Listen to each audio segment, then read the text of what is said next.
के सातों जाति एकता का सम्मेलन, हिंदू मुस्लिम सभी धर्मों का सम्मेलन, सही मायने में स्वर्गीय महात्मा छोड़ साहब को विचारों को जिंदा करना चाहते हो, उनकी धरोहर के हाथ मजबूत करना चाहते हो, तो यहां से जाने के बाद अपने अपने गांव में, अपने अपने इलाकों में गरीब तबकों के लोगों को छाती से लगाइए, उनके घरों में जाकर बैठिए, उन्हें साहब के लोकदल से जोड़िए, तभी ये झूठ बोलने वाली पाखंडी पार्टी जिसने जनता को धोखा दिया, किसानों को धोखा दिया, नौजवानों को धोखा दिया, छोटे मजदूरों को धोखा दिया, इसका नाश तभी होगा। दोस्तों, इन्हीं शब्दों के साथ इस पर से कामना करता हूं, छोड़ साहब को लंबी उम्र, उनके हाथों में ताकत है। ये बैठे हमारे नोएडा के नेता इंद्रवीर भाटी, एक झगड़ा लगा दिया भारतीय जनता पार्टी ने और वीर भोज गुर्जर के नाम पर दो बिरादरियों को लड़ाने का काम कर दिया और पूरे पश्चिमी उत्तर प्रदेश में लड़ाई शुरू हो गई। हमें वो भी भाईचारा कायम करना, हम भाईचारा कायम करने का काम करेंगे। और मैं आपसे कह रहा हूं आखिर में, आपको जयंत चौधरी जी को सुनना है, शाहिद भाई जी बोलेंगे, अगर कहीं मुसलमान ज्यादा हैं और वहां हिंदू कम है, तो खालिद भाई आपकी और आपके दोस्तों की जिम्मेदारी होती है, अगर कोई मुसलमान उद्दंडता फैलाए, कोई बदली जहर फैलाकर हिंदू को सताने का काम करे, तो आपको अपनी छाती लगाकर हिंदुओं की रक्षा करनी होगी। जिनका उससे पहले जन्म में उनकी प्रतिष्ठा है और पहला हक है, वो भी हम मौजूद हैं और राष्ट्र पर हम सब जानते हैं अलीगढ़ का देश के स्वतंत्रता संग्राम में अलीगढ़ के लोगों का, साधारण लोगों का, अलीगढ़ के छात्रों का, अलीगढ़ के हर वर्ग के लोगों ने बढ़ चढ़कर हिस्सा लिया, कुर्बानियां दी।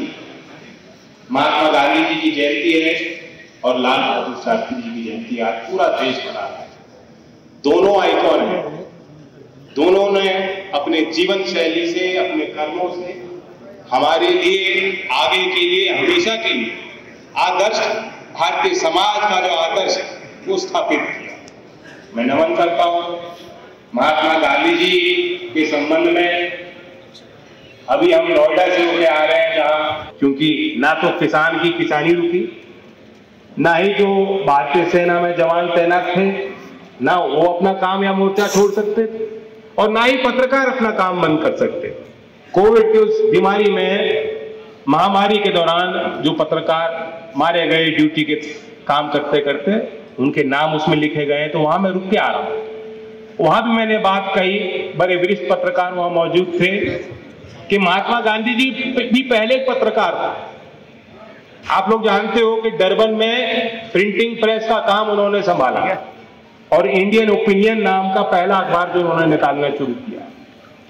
फिर जब भारत में आए यंग इंडिया, कई उन्होंने अखबार स्थापित किए और उसमें उनके लेख प्रकाशित होते, और जैसे जैसे उनके लेख, उनके विचार आप तक पहुंचे, गांव देहात तक बातें वो फैली, तो लोगों के अंदर जो उम्मीदें थी, जो सपना देखा, उस सपने की बीज जो स्थापना कह सकते हो, हाँ, उनके विचारों से, उनके लेखों से प्रेरणा मिली लोगों को। बहुत बड़ा योगदान था, ग्राम स्वराज की बात करते थे, सत्य और अहिंसा का उन्होंने सिद्धांत हमारे लिए स्थापित किया। दोनों के ही भारतीय समाज में आज कमी है, ना तो सत्य को जगह मिल पा रही है और ना ही अहिंसा और भाईचारे की बात करने वाले लोग अपनी बात कह पा रहे हैं और स्थापित कर पा रहे हैं।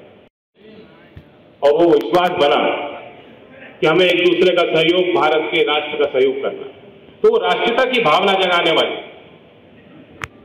ये बेहतरीन मौका है अलीगढ़ के इस संबंध में, जो अलीगढ़ क्षेत्र का विशेष योगदान रहा, उस संबंध में जो मुझे इतिहास की जानकारी वो भी मैं सार्वजनिक करूं। गांधी जी शायद पहली बार 1916 में यहाँ वाया रेल आए थे और ट्रेन स्टेशन के बाद जो लाइब्रेरी है वहां उनका कार्यक्रम था, और सर सैयद हयात खान की बात उन्होंने दोहराई कि देश में हिंदू और मुसलमान ने देश के लिए खूबसूरत आंखों की तरह है, जो दो आंखें होती है वैसे ही देश का हिंदू और मुसलमान है। धर्म मजहब अलग हो सकते हैं, लेकिन उन दोनों की आत्मा हिंदुस्तान की आत्मा। उसके बाद 1920 में उनको निमंत्रण दिया गया। मोहम्मद अली और शौकत अली, जब कलकत्ता में कांग्रेस का अधिवेशन हो रहा था, वहां एक बात उठी कि असहयोग आंदोलन जलियांवाला बाग के बाद उसे कैसे धार दिया जाए, कैसे लोगों का सहयोग मांगा जाए। तो प्रस्ताव रखा गया कि जो शिक्षण संस्थान है वहां से संदेश दिया जाए, जो छात्र हैं, जो देश जिनके अंदर राष्ट्रपिता की भावना उत्प्रोत है और जो कुछ करना चाहते हैं, उन्हें मौका दिया जाए। और सीधा उन्होंने चिट्ठी लिखी सबको, चाहे बनारस हिंदू विश्वविद्यालय हो, चाहे यहाँ पे उस समय अलीगढ़ कॉलेज था, एक ANU है, और खालसा कॉलेज को भी उन्होंने पत्र लिखा था गांधी जी, और ये आह्वान किया था कि आज से हम घोषित करें कि सरकार से हम एक पैसा नहीं लेंगे। मैं राजकुमार, आप देख रहे हैं HBN न्यूज़ टीवी चैनल। इस समय मौजूद है हम अलीगढ़ की पावन धरती पर। यहाँ अलीगढ़ की पावन धरती पर भी राष्ट्रीय लोक दल के राष्ट्रीय अध्यक्ष जयंत चौधरी की तरफ से एक भाईचारा सम्मेलन हुआ था। इसमें काफ़ी लोग हमारे साथ हैं, हम जानने की कोशिश करेंगे कि यह सम्मेलन जो है वो किस उपलक्ष्य में हुआ है। ये जो सम्मेलन था वो किस उपलक्ष्य में हुआ है? ये कार्यक्रम उस वक्त शुरू हुआ था हमारा जब टिकैत जी को अपमानित किया गया था। माननीय जयंत चौधरी ने एक फोन कॉल करके उनको आश्वासन दिया कि मैं आपके साथ हूँ। ये भाईचारा सम्मेलन हमारा उसी वक्त से शुरू हो गया और पूरे प्रदेश में भाईचारा सम्मेलन। सर, महंगाई और बेरोजगारी का मुद्दा है, इसे लेकर के अब की बार 2024 में लोकसभा के चुनाव में पार्टी उतरेगी। सर, 2014, 2017, 2019 और 2022 इतना बड़ा झटका क्यों लगा था राष्ट्रीय लोक दल पार्टी? ये जुमले दे करके जनता को उन्होंने बेवकूफ़ बनाया कि मैं 2 करोड़ रोजगार दूंगा हर साल। नौजवान झांसे में आ गया। फिर कहा किसानों से मैं आपकी MSP बढ़ाऊंगा, किसान झांसे में आ गया। तो ये एक झांसा पार्टी है, इसने पूरे समाज को, हर वर्ग के लोगों को अलग अलग एक आश्वासन दिया और हर वर्ग इनके झांसे में आ गया। अब वो सीधे सब खुल गया। अब जनता समझ गई इनके पास जुमले के अलावा कुछ नहीं है। ना तो रोजगार मिल रहा है, ना महंगाई कम हो रही, ना भ्रष्टाचार कम हो रहा है, सिर्फ मुद्दे ही मुद्दे हैं। जनता इनको इस बार जो है वहीं लाके खड़ा कर देगी जहाँ से ही निकल के आए। सर, एक बात बताइए, बेरोजगारी का मुद्दा है, महंगाई का मुद्दा है, तो पूरे देश का मुद्दा है, तो फिर पार्टी गठबंधन के साथ क्यों चुनाव लड़ रही है? पूरे देश का है, गठबंधन पूरे देश का ही। सर, अगर ये जो मुद्दा है महंगाई और बेरोजगारी, जब कांग्रेस की सरकार थी बीजेपी का मुद्दा था, बीजेपी की सरकार है कांग्रेस का मुद्दा है, कल को अगर कांग्रेस की सरकार बनती फिर बीजेपी का मुद्दा होगा। ऐसा कब तक जनता को गुमराह किया जाएगा पार्टियों की तरफ से? जनता ने लगभग 50, 55, 60 साल कांग्रेस में तो विश्वास किया था। जब जनता को ये लगा कि ये उनसे अच्छे विकल्प मिल रहा है, जनता के साथ में आ गई। लेकिन अब जनता ये समझती कि कांग्रेस ही बेहतर थी। अब वो कांग्रेस ने गठबंधन बना लिया है, तो उस गठबंधन में सभी पार्टियां हैं। अब बदलाव की तरफ हम चल। सर, अब की बार लोकतंत्र की सरकार होगी, अब की बार लोकतंत्र की जनता की सरकार होगी, किसानों की सरकार होगी, मजदूरों की सरकार होगी, नौजवानों की सरकार होगी। सर, आप बता दीजिए अब की बार किसकी सरकार? हम भारत के लोग हैं, भारतीय संस्कृति हमारे अंदर मौजूद है, और जब हमारे गांव में डकैती पड़ती है तो पूरा गांव एक होता है, इसलिए हम सब लोगों को इकट्ठा होना पड़ा है। तो इस बार अच्छा सर, एक सवाल और था अभी, जैसे आपने कहा कि 2024 में राष्ट्रीय लोकदल गठबंधन के साथ है और राष्ट्रीय लोकदल भी आ सकता है, तो एक बात अभी चुनाव आयोग ने जो उनकी क्षेत्रीय पार्टी की जो सदस्यता थी उसे भी खत्म करने की बात की थी, क्योंकि उनका जो वोट बैंक था वो बहुत लूज हो चुका था। क्या वो सही था या गलत?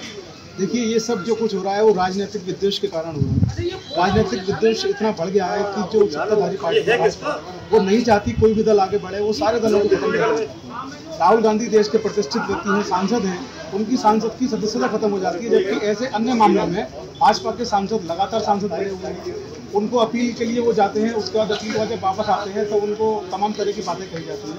एक व्यक्ति देश में जो संवैधानिक स्वतंत्रता मिली है बोलने की, एक्सप्रेस करने की, उस पर रोक लगा दी गई है। एक साधारण व्यक्ति से लेकर सांसद तक कोई व्यक्ति कहीं भी ना बोल सकता है, ना कुछ लिख सकता है, लिखता है तो मुकदमा दर्ज होगा, बोलता है तो मुकदमा दर्ज होगा।